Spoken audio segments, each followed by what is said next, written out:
Alright, today turned out to be quite a warm one this afternoon, and it kind of really just took its toll from me. I did a lot of things today.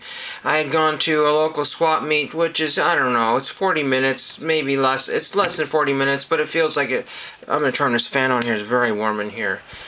Anyway, to make a long story short, it's a drive, not a big, huge drive, but it takes a toll on me. It's a 2-day event that I could theoretically do. And my friends invited me to help them out with their table, and I don't know how much they sold. I really don't know if they sold very much. A few things, some postcards and some, I think a few vinyl records might have sold. I really just don't remember. But he brings the same stuff all the time, so it's a little tired merchandise. Anyway, to make a long story short, I brought some records, and I sold a few of them, enough to pay for my stuff, and we'll get to that in just a second here. So at the event, there were a couple of sports card vendors. I'm very tired, so I've lost my train of thought here. So one of them was really good. The other one I didn't buy anything from. I don't know. He's got some stuff, and I might show some pictures, but we'll do the best that I can. I'll just show you the pickups here. I'll try to get on one video. I got one eBay item that came in, and I can't find it right now. I found the decimated envelope, but the items have just been, they were sitting somewhere, and now they're not there. I don't know. I'm really out of it. But there were more than several vendors that were selling vinyl records. One was selling games for $1. I don't mean board games. I don't mean any kind of other kind of. I meant video games. Video games. That sounds kind of silly. But I'll show you what I picked up there first. And tons of them. I know nothing about games other than Goodwill is usually around the $5 benchmark for that, and that's basically to cut out all the resellers. But people like me, I haven't bought games in years. But I got Transworld Surf. I was thinking of Dylan Double D, vintage or whatever. I just thought, you know what, he would probably beat me up if I did. No, I'm kidding. He doesn't really watch his channel much. But anyway, Transworld Surf, that was $1, and everything was in there, including the booklet, and it looks like it's going to play. Thing about the Goodwill ones is that mostly they're in really terrible shape, because what happens is that they donate the ones that aren't really very good, and so they don't put the best foot forward. There was just boxes and boxes and boxes of these things, and nobody was buying them. Sports games of every single kind for $1. All kinds of. This one has a broken case here. I don't remember it having a broken case, but you know what? It doesn't matter, because I can get another one. This it's got a memory card holder in there. I don't know, but UEFA Champions League 2006-7. I figured, you know what? For $1. I'm going to just give that one a shot there. I have a PlayStation 2. I just don't remember what I have because it's been so long. So there's that. I got 5 games. I really wanted to buy more. I have a chance of going back tomorrow, but I am just absolutely 100% drained.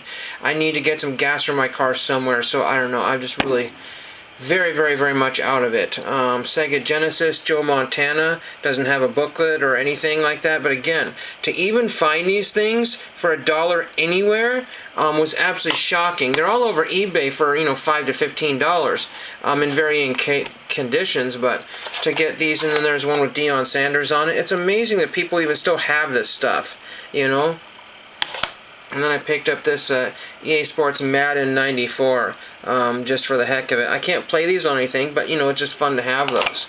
And again, $1 was wasted on those. Then I got some vinyl records here, and then we'll end up with the baseball cards because I am zapped. I sold a bunch of records, and I don't know. I came back with $40, and I think I don't know what I have no idea. Curtis Mayfield, it's a calendar, 71, 72, and he's got some sort of wild pants on there. So I don't know. I thought that'd be a fun thing to maybe hang up somewhere or just do something with here. I guess it was an inner sleeve to a record or something like that. Maybe it was the actual record album. See, there's a perforation right here, so there was probably some other thing that went with it, and that's all there is. But I paid $1 for that just for the heck of it, just to have that. Really worth very little. I got the Harry Chapin anthology. Somebody said, geez, who's that? Conan O'Brien? No, it's not Conan O'Brien. It is Harry Chapin. I thought that was pretty funny there. So anyway, it was, again, $1.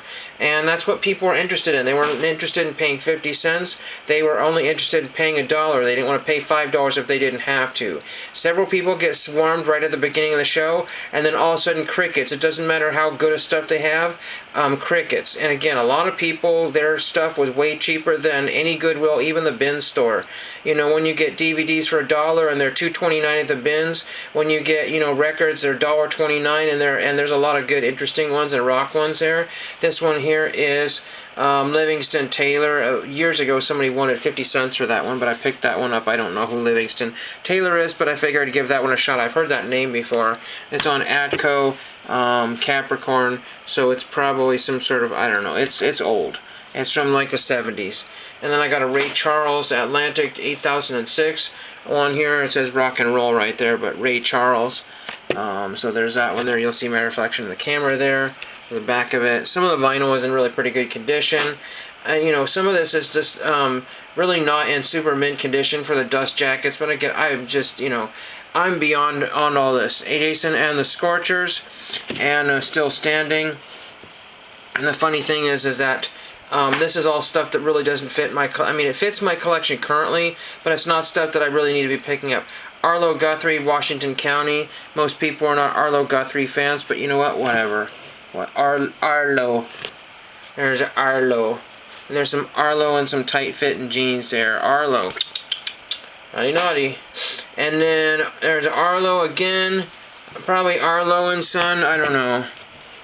Oh, there we go. That's, I don't know, circa 70, whatever.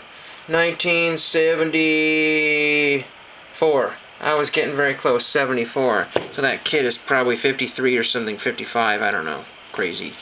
And then we got 50,000, or, sorry, 50 million Elvis fans can't be wrong. Elvis's Gold Records Volume 2, I don't know. I just grabbed it because I like the cover there. It's in really roached condition. At one time somebody's asking $5. They couldn't get $5, so they put it at $1. So, you know, when people have $5 records, the next time they come cheaper, other people just make them the same price week in and week out, and it's dumb. This Shohei Ohtani has a little bit of stuff on the bottom, unfortunately. It may have been on there, but my friend's son was messing with my Ohtani and taking it out of the top loader, and I was just absolutely mortified. Baseball cards from one vendor were all 75 cents in top loaders and penny sleeves. So there's some sort of Shohei from 2019. ComC is about $5. Now we have Mark the Burt Fidrich All-Star Trophy Cup card there. That was 75 cents. Fran Tarkenton, again, these are not going to be mint. I think there's a crease in this Tarkenton. I didn't realize, but I believe I need that for the 78 set. I got O.J. Simpson for the 78 set. It's funny seeing no logo for the 49ers there. It's very weird. People are asking $1.50 between that and $5 on COMC. I was just so tired. I don't know if I have this, but Kenny Hodge. I've always known him as Ken Hodge, but some people call him Kenny Hodge, and this one says Kenny Hodge. I don't know that I have that one, but I needed that one there. And Jacques Lemaire, you know, again, those are 75 cents. You know, they're really about $1.50, $2 on ComC, so it's not like huge deals, but these are cards you will never find anywhere else. Tom Tresh on the Yankees, 64. We have Harry Bright, Yankees, 64. We have Dick McAuliffe, 64. We have a George Foster, 73. I needed that one. We have Harmon Killebrew, 70. Not in perfectly good condition, but I'm happy to have that. Pete Rose, 77. I didn't realize that somebody damaged it putting in the penny sleeve there, so it's kind of a folded over there from penny sleeve caught on that. And then we have Willie Stargell, Pop Stargell, 77. Again, these are cards that are not super valuable or very expensive, but the thing is that getting them at a fair price is not very easy to do. We got Ken Houston, 74, 73, I don't remember what year this is. Ken Houston. We have a good old Don Mossy, 60 or 75 cents for the old Mossy. And then Del Crandall, I already have that. This is actually probably not an upgrade, so I don't know what to do with that one. I think it's actually in worse condition than the one I have, but a 57. You don't find those for 75 cents very often. Harry Kraft. Geez, Mike, you would have been all over this bin here. Harry Kraft, manager. And then we have Ken Dryden. Somebody else, Glenn Resch. and Michael, I don't know, Michael Lankove or something. I can't read that right now, but anyway, 70, 76, I think, 75, 76. There was not a lot of hockey in there, so I took what I could think that I could do. If I go back tomorrow, I just really have to kind of, I don't know, funds are not the way they used to be, so I was really glad that I sold some records to pay for all my stuff here. A few other things that I had from the Goodwill store afterwards, but I don't have those right now. I found a Canada stamp book, which might replace my other one, so we'll have to see about that one there. And then I got a couple of, I don't know, I'm very tired. Very, very exhausted. I need to get kind of a good dinner here. I've eaten something, but I just really fell asleep in a really hot room, and so I'm just super out of it right now. Anyway, hope everybody had a great weekend so far. Again, I try not to bring home a bunch of junk. I got rid of some stuff, but unfortunately, a good fraction of my records are back with me, plus some other ones that really I didn't need to take home, but I was just excited that they were $1. So unfortunately, purging records is very, very impossible to do. You always come back with more or the same amount. I know that my box is much thinner than it was, so I'm really happy, but again, it's not enough to where, if I bring 75 records and came back with 60, and 15 less, that's really, I don't know, have to do a count and see what happened there, but really that's not great. And the money I came back with is not enough to buy my records off of Discogs.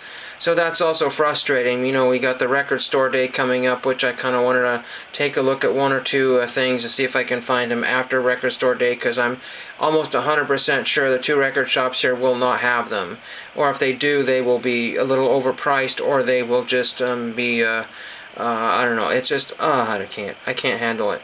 It's just what I saw at this show is that people were trying to sell stuff that no one else wanted, and and when I came home, when I was heading home and hit the bins, crazy amounts of people. They're just absolutely ridiculous amounts of people there, grabbing all kinds of things that they shouldn't be buying. They said, oh, it's all because I want it for this and this and this, and that's not true. They just feel good buying stuff. That's what's going on, is feeling good about buying stuff. But there was also a lot of people with crazy restraint. So things that I had for $1, which I would, value at 5 or 10, nobody would touch with a 10-foot pole, because they didn't. And my friend even had some free stuff. Interesting free stuff, and nobody took any of that because they don't have any space. No one has an ounce of space. They're all trying to downsize, but they're trying to buy as much as they can while they downsize, and that's just a big problem, because I know several people told me that I've got this storage unit and that storage unit, and then they've got diagnosed with things, but yet they're still at the stores buying crazy amounts of stuff. And somehow it's got to stop. I just put a bunch of stuff on the curb, but with the weekend's purchases, that practically, made that null and void. So I'm going to finish off with that one there. I'm glad I finally got to look at some cards and have a few things I can add to my personal collections, and hope everybody enjoyed the weekend, and thank you for watching.